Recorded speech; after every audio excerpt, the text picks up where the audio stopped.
Hi everyone, this is Veronica और एक बार फिर से आज हम एनवायरनमेंट और साइंस एंड टेक के एमसीक्यूज करेंगे। बीच में वीडियो को पॉज कीजिए, आंसर लगाइए और जानिए उसके बाद प्ले करके कि आंसर क्या है। रिवर्स इंजीनियरिंग से हम पढ़ते हैं ताकि आपका आंसर ठीक से डिस्कस हो जाए जो आप गलत कर रहे हैं। सो टेलीग्राम चैनल है ये मेरा, यहाँ पे आप किसी भी क्वेरी के लिए मुझसे जुड़ सकते हैं because I feel together we can make a huge difference. Coming to the first question, consider the following statements. तो ये statement क्या है? Number one statement is volatile organic molecules, जिनको हम VOCs भी बोलते हैं, they are carbon containing chemicals released by vehicular emissions only. The majority of VOCs are carcinogenic. तो मतलब सिर्फ गाड़ियों से ही VOCs निकलते हैं उनके धुएं से, और VOCs जो हैं वो कैंसर कॉज करते हैं। कार्सिनोजेनिक का मतलब कैंसर कॉजिंग। तो आप मुझे अभी पॉज कीजिए, आंसर लगाइए। सो आई होप आपने पॉज किया होगा। So the correct statement is true only.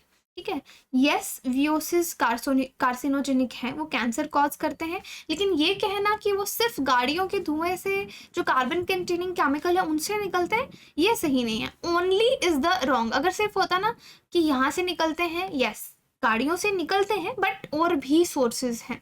So these carbon containing chemicals petrol diesel गाड़ियों से ये निकलते हैं, रिलीज होते हैं। दे इम्पैक्ट एयर क्वालिटी, एयर में एज अ कंटामिनेंट रहते हैं, पोल्यूटेंट रहते हैं, ह्यूमन हेल्थ को इनसे नुकसान होता है। लेकिन VOCs का नेचुरल ओरिजिन भी हो सकता है। कैसे? क्योंकि कुछ प्लांट्स हैं जो ये केमिकल्स एमिट करते हैं टू अट्रैक्ट पॉलिनेटर्स, कि उनके ऊपर आके बटरफ्लाइज बैठें, बाकी के पॉलिनेटर्स आए, खुद को पेस्ट से बचाने के लिए, प्रीडेटर्स से बचाने के लिए, इन्वायरमेंटल स्ट्रेस से डील करने के लिए VOCs रिलीज करते हैं। तो VOCs का केमिकल ओरिजिन प्लस ये नेचुरल ओरिजिन दोनों है। ठीक है, तो आई होप ये क्वेश्चन आपको पूरा समझ आया होगा। देखिए VOCs फोटोकेमिकल स्मॉग में बहुत बड़ा रोल है इनका। फोटोकेमिकल प्रोडक्ट्स बनते हैं और आंखों को इरिटेट करेंगे, नोज को, थ्रोट को, कैंसर होगा। लॉन्ग टर्म एक्सपोजर अगर किसी को VOCs का हो रहा है तो बिल्कुल अच्छा नहीं है, that is totally carcinogenic. Medical conditions हो सकती हैं, किसी को अस्थमा हो सकता है इसकी वजह से, हार्ट डिजीज हो सकती है, black carbon is link to health problems, respiratory problems हो सकती हैं। ठीक है, ये सब क्लाइमेट चेंज का one of the reason. Okay, now moving to the second question. Ecological sensitive area are ecological fragile areas which are located within 50 kilometers of protected areas. ESAs are notified by the Ministry of Environment, Forest and Climate Change under Environment Protection Act 1980. तो आप मुझे pause कीजिए और सही answer mark कीजिए। तो I hope आप wait किया होगा, आपने आंसर मार्क किया होगा। सो आपको कोई भी स्टेटमेंट इनमें करेक्ट नहीं नज़र आ रही होगी, कुछ ना कुछ दोनों स्टेटमेंट्स में गड़बड़ है। यहाँ पे गलती कहीं ना कहीं इन किलोमीटर्स में है, यहाँ पे गलती कहीं ना कहीं इस फैक्चुअल इन्फॉर्मेशन में आपको यहाँ पे गलती दिखेगी। रादर देन योर कॉन्सेप्चुअल, यहाँ पे फैक्चुअल में आपको गलती दिखेगी। Yes, eco sensitive areas 50 kilometre नहीं, 10 किलोमीटर्स के अराउंड प्रोटेक्टेड एरियाज या नेशनल पार्क या वाइल्ड लाइफ सेंचुरीज के होते हैं, तो वहाँ पे 50 किलोमीटर लिखा हुआ है। सो ये स्टेटमेंट गलत हो जाती है पहले वाली। प्लस इनको नोटिफाई करता है ministry of environment, forest and climate change, इतना तो सही है under environment protection act, but वहाँ पे स्टेटमेंट में 1980 लिखा हुआ है, बट 1986 में। ठीक है, तो ये आपको याद रखना कि इन्वायरमेंट प्रोटेक्शन एक्ट कब आया था। तो 1980 नहीं, 86। तो दूसरा स्टेटमेंट तो आप देखेंगे फैक्चुअल, अगर आपको इन्फॉर्मेशन है तभी आप ये वाला क्वेश्चन सही कर सकते हैं। सो बेसिक एम इसका क्या है? ESA इसका कुछ एक्टिविटीज़ को हमको रेगुलेट करना है around the national parks and wild life sanctuaries, ताकि नेगेटिव इम्पैक्ट अगर किसी एरिया का फ्रेजाइल इकोसिस्टम है उस पर नेगेटिव इफेक्ट्स ना पड़े। Features, this is F, features of eco sensitive zones, biologically ecologically rich areas. अगर ये एक बार हमने डिस्ट्रॉय कर दिए तो इररिप्लेसेबल हैं, high value to human societies. Okay, let's move to the third question. Consider the following statements. The great Indian bustard is flagship grassland species. The GIB is listed as critically endangered under IUCN Red List. The population of GIB is confined mostly to Rajasthan and Gujarat. तो आप मुझे pause करके answer लगाइए, then will discuss the answer. तो I hope आपने pause किया होगा। तो great Indian bustard flagship grasslands में पाया जाता है, इज ट्रू। एंडेंजर्ड है, क्रिटिकली एंडेंजर्ड, ट्रू। और मोस्टली क्योंकि काफ़ी जगह से रीजनली एक्सटिंक्ट हो चुका है, इसका पॉपुलेशन इतना डिक्लाइन हो गया है, तो अब it is confined to Rajasthan and Gujarat somewhere. तो तीनों स्टेटमेंट ही हमको ठीक लगती हैं, तो तीनों मतलब D is the answer, 1 2 3 all statements are correct. तो GIB लार्जेस्ट है, 4 बस्टर्ड स्पीशीज इंडिया में पाई जाती हैं जो आपको मालूम होनी चाहिए। एक GIB ग्रेट इंडियन बस्टर्ड हो गया, फिर आपका मैक्वीन बस्टर्ड है, लेसर फ्लोरिकन है, बंगाल फ्लोरिकन है, ठीक है, 4 स्पीशीज इंडिया में पाई जाती हैं। और अब इनका पॉपुलेशन बहुत कम बचा है, हेवीएस्ट बर्ड है विद फ्लाइट, और अब इनकी पॉपुलेशन कन्फाइन होके, क्योंकि ये बहुत ज़्यादा न्यूज़ में रहे हैं पावर ट्रांसमिशन लाइंस को लेकर, क्योंकि उनसे टकरा के बहुत ज़्यादा इनका पॉपुलेशन जो है वो कम हो गया, क्योंकि हैवी बर्ड्स हैं, एकदम अपनी फ्लाइट चेंज भी नहीं कर सकते अगर ट्रांसमिशन लाइन सामने आ जाता है। तो GIBs yes they prefer grasslands as their habitat. Terrestrial birds हैं क्योंकि बहुत हैवी हैं, इतना उड़ते नहीं हैं, ज़मीन पर रहते हैं, मोस्ट ऑफ द टाइम वो अपने ग्राउंड पे बिताते हैं, ओकेजनली कभी उड़ लेंगे। और इंसेक्ट्स, लिजर्ड्स, ग्रास सीड्स पे फीड करते हैं। Yes they are flagship bird species grassland के। और ये हेल्थ फ्लैगशिप स्पीशीज क्यों है? क्योंकि एक पर्टिकुलर ग्रासलैंड की हेल्थ के बारे में हमको बताते हैं, वो एक पर्टिकुलर एरिया इन बर्ड्स के वजह से जाना जाता है, so they are the flagship species.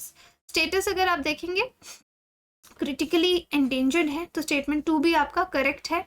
Sites में अपेंडिक्स 1 में प्रोटेक्शन है, CMS में भी अपेंडिक्स 1 में, वाइल्ड लाइफ प्रोटेक्शन एक्ट 1972 में, schedule 1। Okay, so I hope all this information is important for you. तो ये ग्रेट इंडियन बस्टर्ड, इसका आप स्क्रीनशॉट ले सकते हैं, इसके बारे में पूरा पढ़ सकते हैं, ठीक है। देखो पहले तो इसका पॉपुलेशन आप देखेंगे महाराष्ट्र नीचे तक भी था, लेकिन अब इन एरियाज में कन्फाइंड रह गया, यहाँ पे नहीं पाए जा रहे। Next question is with reference to olive ridley turtles, consider the following statements. They are found in warm waters of the Pacific, Atlantic and Indian Oceans. Aribada is known as world's largest rookery colony of breeding animals of olive ridleys. तो आप मुझे pause कीजिए और बताइए कौन सा statement सही है। सो ऑलिव रिडले टर्टल्स हैं ये, इनके बारे में बात करें तो यस, स्टेटमेंट 1 इज करेक्ट कि ये पैसिफिक, अटलांटिक, इंडियन ओशन में पाए जाते हैं। आप जानते हैं कि उड़ीसा के बीचेस में भी बहुत पाए जाते हैं। तो arribada is not the world largest place, but Orissa Gahirmatha marine sanctuary is known as world largest rookery, जहाँ पे ये एनिमल्स जो, नॉट बर्ड्स, ये एनिमल्स जो हैं ब्रीडिंग के लिए आते हैं, ये सी टर्टल्स ब्रीडिंग के लिए आती हैं उड़ीसा में। Okay, so this is correct कि पैसिफिक, अटलांटिक, इंडियन ओशन में ये पाया जाता है। मास नेस्टिंग, सारे एनिमल्स एक साथ आते हैं मास नेस्टिंग के लिए, ये अरीबादा में जाने जाते हैं, where the thousands of females come together on the same beach to lay eggs. तो उड़ीसा का गहीर मथा यहाँ पे लार्जेस्ट रूकरी है, और अरीबादा में मास नेस्टिंग होती है, ठीक है, यूनिक तरीके से। तो प्रोटेक्शन स्टेटस वाल्नरेबल है। Indian wild life protection act में भी शेड्यूल 1 में प्रोटेक्शन है, साइट्स में अपेंडिक्स 1 में इसको प्रोटेक्शन मिली हुई है। तो ऑलिव रिडले टर्टल्स को मेजर थ्रेट्स क्या हैं? पोल्यूशन, वेस्ट, ह्यूमंस इसके एग्स के लिए, मीट के लिए इसको खाते हैं, प्लास्टिक गार्बेज, तो ये डेब्रीज जो प्लास्टिक की इंक्रीज होती जा रही है, इतना कूड़ा कचरा फिशिंग नेट्स में कई बार फंस जाते हैं, और ये इनके मेजर थ्रेट्स हैं। Now look at this question, consider the following. Pangolin पे ऑलरेडी भी यूपीएससी ने सवाल पूछे हैं, ठीक है। Pangolin is the only mammal to have large keratin scales to cover its skin. Indian pangolin is mainly found in India in the arid region, the high Himalayas and the northeast region. The pangolin is listed in IUCN Red List as a vulnerable species. There is a twist in this question. See, it is क्या पूछा है, तो आप correct करेंगे तो गलत हो जाएगा। वैसे इसमें करेक्ट हो भी नहीं पाएगा क्योंकि ऑप्शंस में आपको ऑप्शन ही नहीं मिलेगा, क्योंकि एक ही स्टेटमेंट करेक्ट है। So pause and answer. I hope आपने पॉज किया होगा। तो 2 स्टेटमेंट्स इसमें हमको इनकरेक्ट नजर आती हैं, क्योंकि पैंगोलिन्स स्केली, क्योंकि इनके ऊपर स्केल्स हैं, अगर इन पे कोई प्रेडेटर अटैक करता है एकदम बॉल की तरह रोल हो जाते हैं, they cover themselves with keratin scales. Okay, but yes they are the only mammals, ये फैक्ट है, ओनली मैमल्स जिनके पास ये स्केली फीचर है, केराटिन स्केल्स हैं।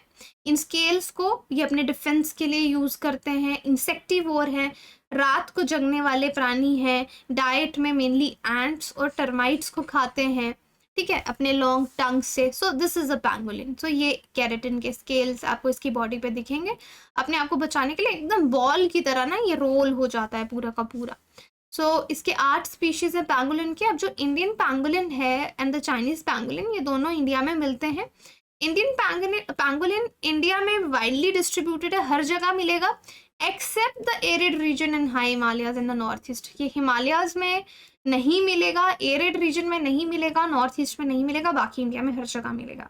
स्पीशीज जो है ये पैंगोलिन की बांग्लादेश, पाकिस्तान, नेपाल, श्रीलंका में भी पाई जाती है। So some facts about pangolin. So conservation status schedule 1 wildlife protection act, endangered otherwise. Chinese pangolin जो है वो क्रिटिकली एंडेंजर्ड है, साइट्स में अपेंडिक्स 1 में प्रोटेक्शन इसको मिली है। तो that is it. I hope अपना स्कोर आप मुझे कमेंट सेक्शन में बता सकते हैं।